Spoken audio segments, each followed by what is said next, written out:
Brittany, a current ICU specialist, and today we're going to talk about antimicrobial stewardship. By now, many of you are probably familiar with the benefits of stewardship, but often we relegate stewardship to antimicrobial restrictions and specialists making interventions. But if you ask around in the community who is responsible for stewardship, the answer might surprise you. And the answer that I received more times than not was the entire team, including pharmacists. So let's find ways to incorporate stewardship into our day-to-day activities, both during order verification and order follow-up. Let's go. Often the first thing we come across in orders is the indication. Indications not only guide antimicrobial selection, but also can guide dose for things like piperacillin and tazobactam, and ultimately guide the duration of therapy, with shorter durations becoming more commonplace. A good example is the updated pneumonia guidelines, where community-acquired pneumonia can now be treated for 5 to 7 days, and hospital and ventilator pneumonia can also be treated for 7 days in improving patients. Things that we can avoid when we're processing orders is unnecessary duplications of therapy. Two common ones we see are empiric double beta-lactam coverage, and the reason we avoid this is because they compete for binding sites. One exception might be the addition of ampicillin empirically for the coverage of listeria in the treatment of meningitis. Otherwise, double beta-lactam therapy might be needed, but it should be guided by culture results and specialists. The second duplication we often see is double anaerobic coverage. Anaerobes are not that scary. Antibiotics with good anaerobic coverage, such as the ones that I've listed here, do not require the addition of metronidazole to be effective in anaerobic treatment. With metronidazole no longer being first line for the treatment of non-fulminant Clostridium difficile, this should become even more rare as treatment therapies move forward. Another thing that we can do is process orders from IV to PO. A presence of an IV increases the risk for a fall, and IV isn't always better. Protocols are encouraged here, and patients that are afebrile and eating an oral diet can safely be changed to PO for antimicrobials that have good bioavailability. Examples include azithromycin, linezolid, and fluconazole. Protocols are encouraged here because patients can be screened at order entry, and if they don't qualify then, can be screened as follow-up. And you can even encourage pharmacists, pharmacy interns, and trained technicians to screen patients for qualifying to change to PO. Another thing we can encourage is antibiotic timeouts, particularly at 48 to 72 hours. De-escalation at 48 hours has been shown to reduce the treatment duration for pneumonia. By now, many culture results are available and can be used to guide therapy. One helpful tool for pharmacists is the MRSA nasal screen. It's often rapidly resulting and has a greater than 95% negative predictive value for MRSA pneumonia. Although the predictive value is still being substantiated in other infections, a negative result can really help streamline anti-MRSA therapy, particularly vancomycin. The next thing we can do is ask, are we there yet? What is our treatment duration? With treatment durations becoming shorter and shorter as substantiated in the literature, we have a role to play in asking about treatment durations.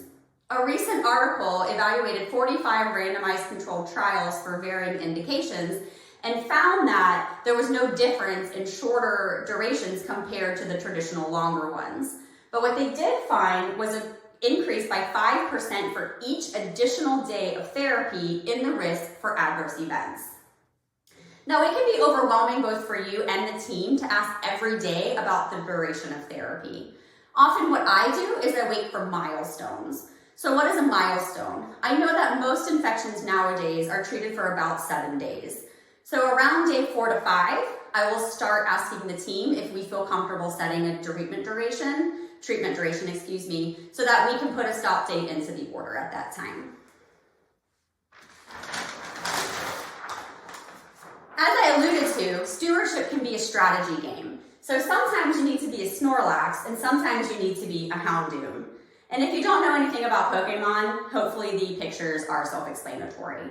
But what I mean by that is providers, may not feel comfortable streamlining all antibiotics at once, or may not feel comfortable setting treatment durations early on in the treatment course. If you're not near a milestone, it's okay to wait another day. Or if you want to target one antibiotic first, like vancomycin, and then another antibiotic later, that's okay too.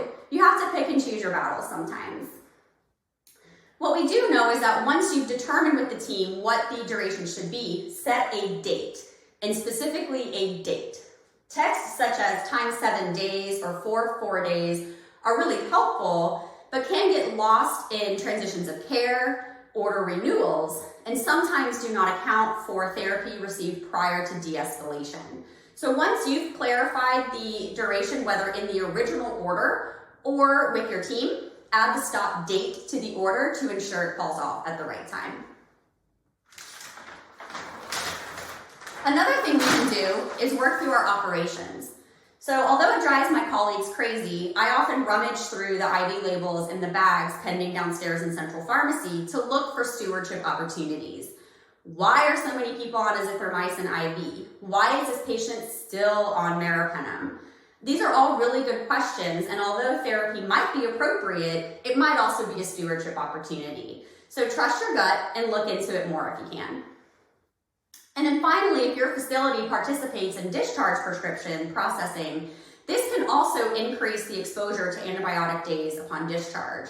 So if you're processing prescriptions, please make sure and evaluate that prescription for its contribution to overall duration of therapy, including the days that the patient has already received in the hospital. So based upon this slide and what I've already talked about, you might have a lot of answers to this statement. I want to encourage you that stewardship priorities and stewardship targets all vary and are customizable. It's also not all or one. So let's find ways that we can customize our stewardship activities to our capabilities within our institution. One way would be to rotate focus. So if you don't have the utilization reports or you don't have the personnel to focus on multiple antibiotics, maybe start somewhere. If you have utilization reports, use that to guide your selection. If not, pick at random. Use a Plinko board, use a dart. Just find one antibiotic to focus on and do it for a specific duration of time. Then move on to another one. Be encouraged that the stewardship principles that you're instilling in your staff by focusing on one antibiotic will trickle down to other antibiotics and other courses in your institution. Also set standards. Develop guidelines or treatment protocols for your institution to facilitate not only initial prescriptions, but also follow-up prescriptions. When possible, embed these into your electronic medical record or your electronic resources. An example would be sepsis order sets or a renal dosing protocol for pharmacists. And then finally, there's a national initiative to clarify penicillin allergies. Penicillin allergies often lead to the use of broad-spectrum agents or second-line agents for infections, but we know that many of these allergies are actually intolerances or historical. In fact, up to 80% of patients lose their allergy over the course of 10 years. So when interviewing a patient, key questions to ask would be, what happened to you?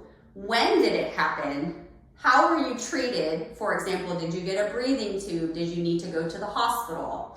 And then what other medications in the class have you ever taken or are you aware of taking? In lieu of an interview, if you can't interview your patient, or in addition to an interview, the chart can be reviewed from our computers without ever leaving our station to see if the patient has tolerated cephalosporins in the past. This now opens up a whole nother class or group of antibiotics the patient could receive without even interviewing or doing a full allergy assessment. What's the critical component of all of this though is after you've done all this, make sure you update the record so that information flows through your healthcare system from then on and moving forward. I would like to encourage you that you are a steward and encourage you to participate and engage in stewardship activities throughout the medication use process. When able, you can leverage technology such as requiring order indications or durations, or offering guidance on antimicrobial selection. And if you already do this in your ordering systems, you should review that periodically to optimize and update them according to updated treatment guidelines. Lastly, we want to make sure that we're engaging patients because they're a critical component of the antibiotic overuse and antibiotic stewardship as well.